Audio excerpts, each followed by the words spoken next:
네, 여러분 안녕하십니까? 명지대학교 이영공 교수입니다.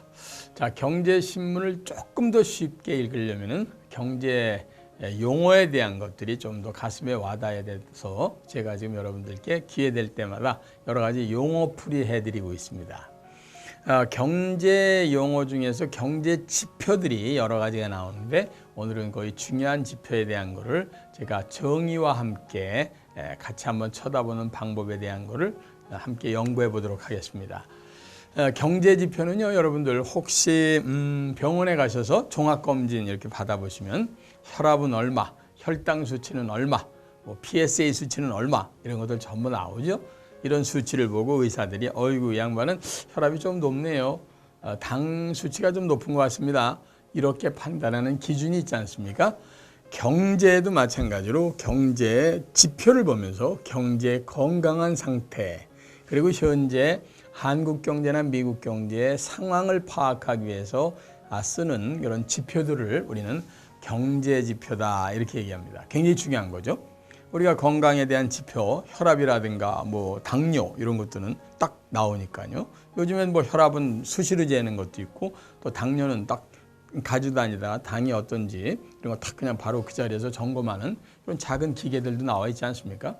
마찬가지로 경제 지표라는 것들에 대한 이해가 많을수록 한국 경제를 훨씬 현상을 이해하시고 앞으로 어느 방향으로 대한민국 경제가 가겠구나 하는 것들에 대한 생각을 하시기가 쉬울 거라는 것 아마 금세 예측하시리라고 봅니다.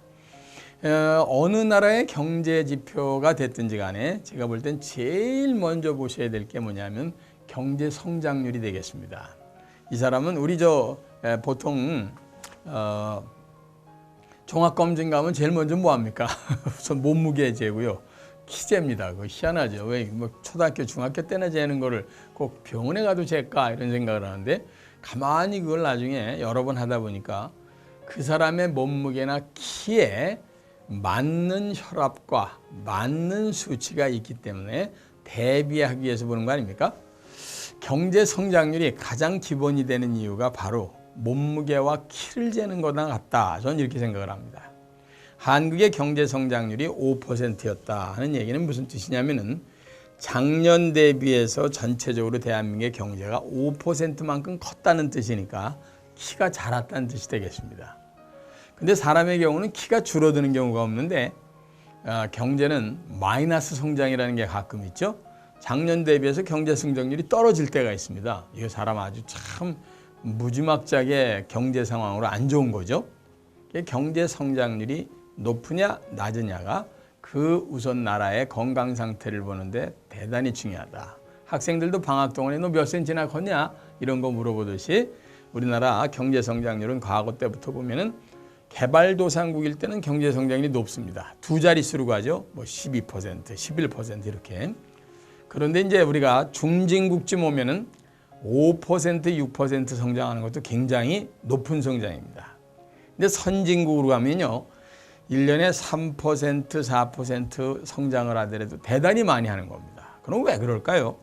우리가 이거는 신장을 잴 때를 어렸을 때부터 한번 기억해 보실까요? 애기들은 쑥쑥 자랍니다. 근데 청년이 되고 나면은 자라는 속도가 뚝 떨어지죠. 그리고 이제 완전히 성년이 된다면은 자라는 게 거의 없는 거나 마찬가지입니다. 한 국가의 경제 상태도 한참 자랄 때는 1년의 경제 성장률이 두 자릿수로 가죠. 요즘에 중국이 거의 두 자릿수를 아직도 유지하고 있습니다. 근데 한국은 두 자릿수 경제 성장률을 만약에 지금 한다. 그런 게 정상일 것 같습니까? 비정상일 것 같습니까? 제가 볼 땐 비정상입니다. 저희는 지금 그렇게 가면 안 됩니다. 그런데 오히려 우리나라에서는 7%, 5%가 적정하다 이런 뜻입니다. 두 번째 보셔야 될 게 경제 성장은 많이 됐는데 중요하게 하나 따라오는 게 있습니다. 비만율이 높아져서 살을 그냥 엄청나게 쪘어요. 이건 뭐 좋지 않잖아요. 그거를 우리가 물가 상승률이다 이렇게 생각을 하면 어떨까 생각이 됩니다. 자, 경제 성장률을 5% 했는데 물가가 5%가 올랐어요. 그러면은 실질적으로 성장은 빵입니다. 그렇죠? 그러니까 별로 좋은 거 아니죠.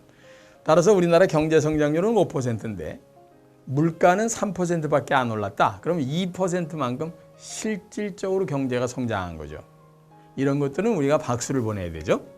선진국에 갈수록 가장 중요한 게 뭐냐면 경제 성장률하고 그 다음에 쫓아오는 지표인 물가 상승률의 차이가 얼마가 돼서 실질적으로 성장했는가, 이거를 주시하는 이유가 바로 거기 있습니다. 요즘에 우리나라가 고민인 이유가 뭐냐면은 나름대로 성장은 5% 가까이 하는데 지금 물가 상승률이 4%가 넘어간다. 그러면 실질 성장률이 1%도 안 되니까 사실은 아슬아슬한 겁니다. 그래서 지금 정부에서 몹시 신경을 쓰고 있다, 이렇게 생각을 하시면 되겠습니다. 자, 그리고 하나 더 오늘 경제 지표 중에 중요하게 보셔야 될 게 바로 실업률입니다. 실업률이라는 건 뭡니까? 100명의 일을 할 수 있는 사람 중에 몇 명이 놀고 있는가, 이런 얘기죠. 만약에 100명의 일을 할 수 있고 지금 일을 원하는 사람이 100명인데 그중에 5%가 일자리가 없다. 그러면 실업률을 5%다, 이렇게 얘기하는 거죠. 이때 우리나라의 실업률이 만약에 15%가 된다. 그러면 일하고 싶은 사람은 100명인데 일을 할 수 없는 사람이 15명이니까 당연히 그 사람들이 벌어들이는 소득이 적을 것이고, 소득이 적게 되면 나가서 쓰는 돈이 적어지니까 대한민국의 전체적인 수요가 떨어져서 경제 상황은 안 좋아져서 경제 성장이 될 리가 없습니다. 따라서 최소한 경제 성장률과 물가 상승률 보고 그 다음에 실업률이라는 녀석을 봐야 지금 현재 이 친구는 건강한 상태인가, 그리고 장래에도 계속해서 돈을 벌 수 있는 젊은이들이 꽤 있는가 하는 것들을 쳐다볼 수 있는 중요한 지표입니다.